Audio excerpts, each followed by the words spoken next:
100.3 The Bangles with Walk Like an Egyptian. It is that time of the day. It is now Bay Health Hour. We have some wonderful guests in the studio. We've got Madonna Guy in from Natural Health Therapies. Good morning. Talk all things natural, as always. And we have Damien and Penelope from A Better Earring. Hello, welcome. Hello, thank you for having us. Sorry, I know you were sitting out the front door for a bit. We couldn't hear you. I'm sorry. Well, we'll see what we can do about fixing that up.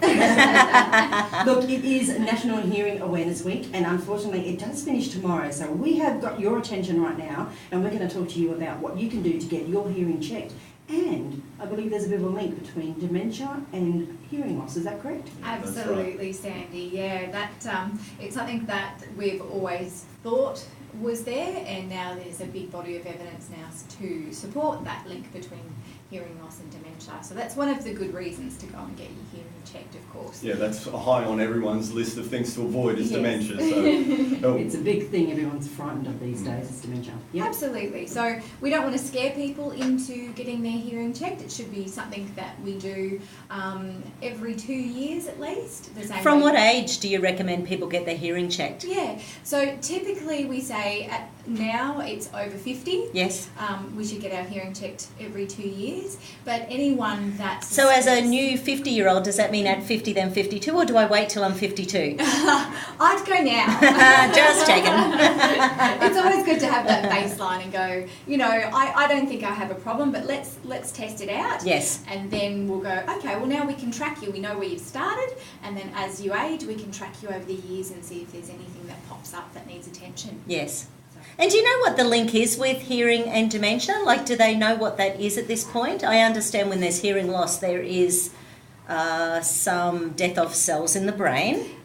Well, not quite death of cells Okay. in the brain, yeah. So when you have a hearing loss, it can be due to a number of different components of the ear breaking down. But Yes. say you do have death or damage of cells in your inner ear, Yes. then what we've got is less stimulation for that hearing nerve, and then less stimulation for that part of the brain Right. that processes so you can sound. think of it as, you know, if you're suffering from hearing loss, you're living in a quieter world. Yes. And then all of the mechanisms that are related to hearing are not being stimulated. And, Right. And so that's what, is it fair to say, Pen, that that's what they believe is the case, or has that now been proven to be the case? Yeah, there's evidence to suggest that. And so what happens then if you know, you're not getting that information up to the brain?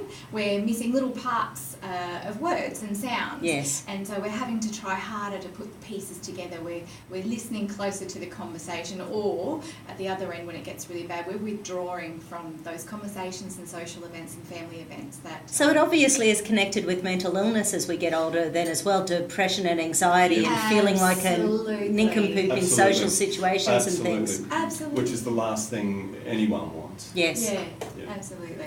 Well, we're going to come back in just a minute and talk more about your hearing loss, and if you find that you're looking at people's lips a lot more, not to be creepy, but that could be an absolute sign that you have a hearing problem. But right now, we're going to kick into a song. We're going to get to Karma Chameleon by